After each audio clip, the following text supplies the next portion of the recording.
項計劃有冇費用㗎。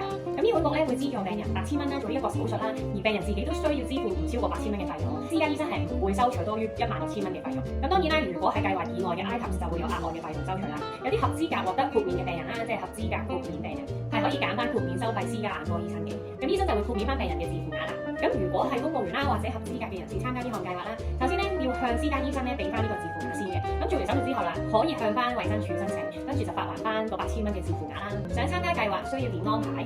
第一樣啦，首先一定係要登記醫健通先啦。咁目的都係一樣咧，就係私家醫生係可以查閱翻病人喺醫管局嘅醫療記錄啦，而同時間咧私家醫生亦可以將 patient 嘅記錄咧擺翻上去醫健通度，咁就可以等病人得到持續嘅護理啦。而揀好咗私家醫生之後咧，其實可以自己聯絡醫生去安排手術前嘅評估嘅，但係咧就要記得咧俾埋嗰封邀請信上面嘅登記號碼醫生啦，再經醫健通去確認資助額嘅。咁資助嘅到期日咧都已經印喺咗邀請信上面嘅標貼啦。咁病人係必須喺資助到期日之前咧進行手術評估啦，同埋手術前評估起計3個月裏面咧一定要完成白內障手術。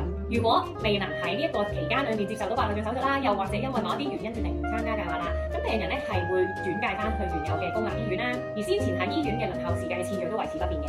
計劃係咪只會資助指定嘅眼睛做檢查呢？如果病人係喺參與呢個計劃之後啦，咁私家醫生都會臨床睇翻病人嘅情況啦。假如果佢另一隻眼咧係需要優先做手術嘅話咧，醫生咧係會通知翻醫管局做翻跟進嘅。